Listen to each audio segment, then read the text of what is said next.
Persib Bandung kalah 1-4 saat menghadapi Persebaya Surabaya pada laga pekan ke-25 Liga 1 di Stadion Utama Gelora Bung Tomo. Babak pertama berlangsung dengan tempo tinggi, namun kedua tim gagal mencetak gol hingga turun minum. Memasuki babak kedua, Persebaya meningkatkan intensitas serangan. Gol pertama terjadi pada menit ke-61 akibat gol bunuh diri Mark Klok, yang salah mengantisipasi umpan dari Arif Catur Pamungkas. Gol ini memicu semangat Persebaya untuk menambah keunggulan. Pada menit ke-79, Rizky Dwi Pangestu menggandakan keunggulan setelah menerima umpan dari Francisco Rivera dan berhasil mengecoh lini belakang Persib. 3 menit berselang, Bruno Moreira memanfaatkan kesalahan pemain belakang Persib untuk mencetak gol ketiga bagi Persebaya. Persib sempat memperkecil ketertinggalan melalui gol Rian Kurnia pada menit ke-89. Namun Francisco Rivera menutup kemenangan Persebaya dengan gol indah pada menit ke-92. Pelatih Persib Bojan Hodak mengakui keputusan taktis tak membuahkan hasil. Kali ini risikonya tidak berhasil. Kami punya peluang, mencetak 1 gol dan ada 2 peluang lagi yang berhasil ditepis dengan baik oleh kiper lawan. Namun secara defensif, kami bermain terlalu terbuka dan itu salah saya. Jangan salahkan pemain, kata Bojan Hodak saat jumpa pers seusai pertandingan.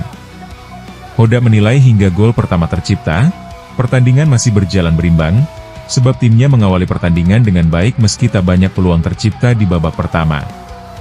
Namun, lanjutnya, setelah kebobolan di babak kedua, ia mengambil risiko dengan memasukkan kiper muda dan bermain dengan 4 penyerang.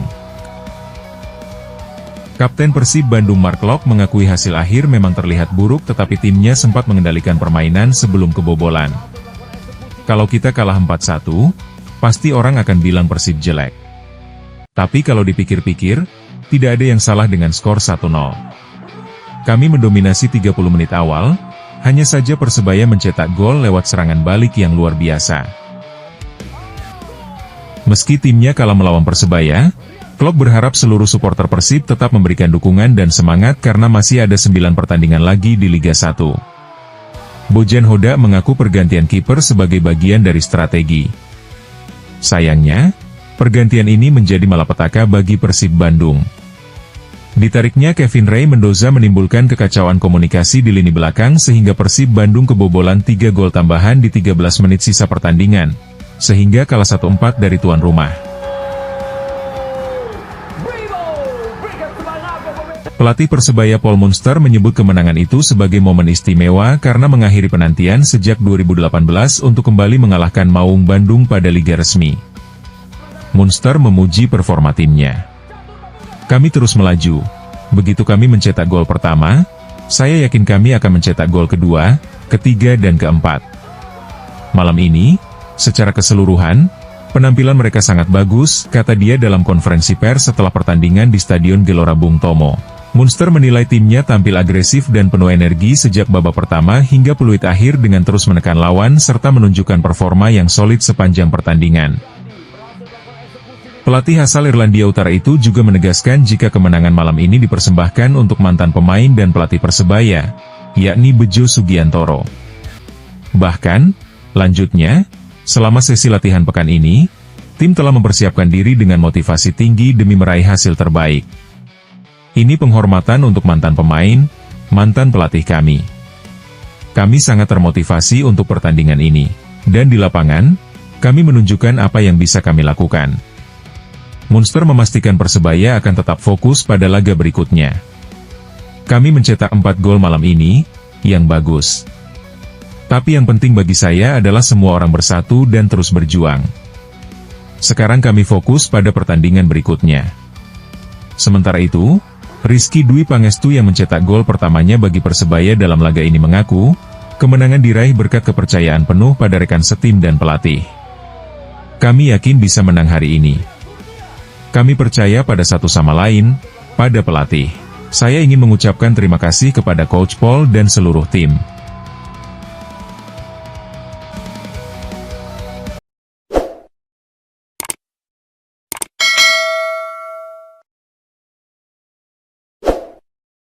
Gerakan Jordi, Sananta.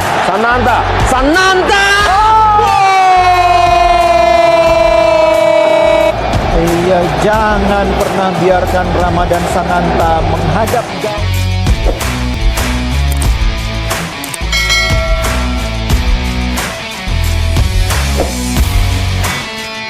Pelatih Persebaya Surabaya Paul Munster berada dalam tekanan usai tim asuhannya kalah kontra Persis Solo.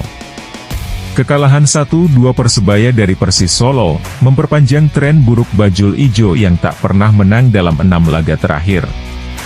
Pelatih Persebaya Surabaya, Paul Munster, buka suara soal hasil buruk ini.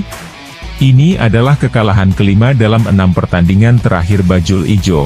Kekalahan itu meruntuhkan harapan Paul Munster untuk membawa pasukannya ke jalur kebangkitan, setelah laga sebelumnya bermain imbang di kandang 1-1 saat menjamu Persita Tangerang.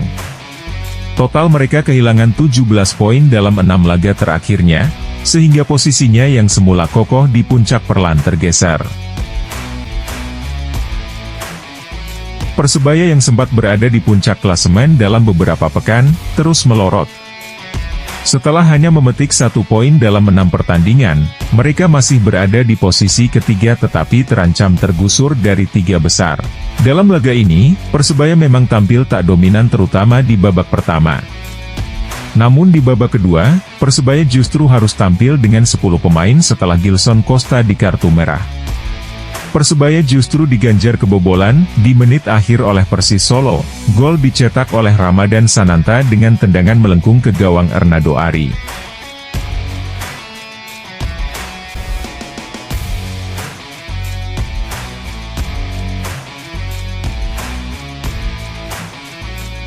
Paul Munster setelah pertandingan menjelaskan, pemain sudah bisa menciptakan peluang dari open play dan bisa mencetak gol walau dari penalti. Hanya Persebaya kekurangan striker yang bisa melakukan finishing. Dengan open play kita punya peluang, walau tidak banyak. Seperti peluang Malik di babak kedua, tetapi kita tidak memiliki killer striker. Itu yang kita butuhkan yakni killer striker. Semua pemain telah bekerja keras, kita bisa cetak gol walau dalam situasi penalti, kata Paul Munster. Sementara itu, manajemen Persebaya memberikan 2 laga mendatang sebagai batas penilaian untuk Paul Munster. Direktur Operasional Persebaya, Chandra Wahyudi, menjelaskan bahwa Paul Munster akan segera dievaluasi. Manajemen Persebaya mengajak seluruh bonek bonita untuk terus menyemangati pemain karena seluruh pemain akan terus berjuang sampai pertandingan ke-34 pada Mei nanti. Seperti diketahui, Paul Munster direkrut sebagai pelatih Persebaya pada paruh kedua musim lalu, 1 Januari 2024. Masa kontraknya masih berjalan hingga 31 Mei 2025. Kedatangan pelatih Irlandia Utara itu mampu menyelamatkan Persebaya dari zona degradasi pada musim lalu.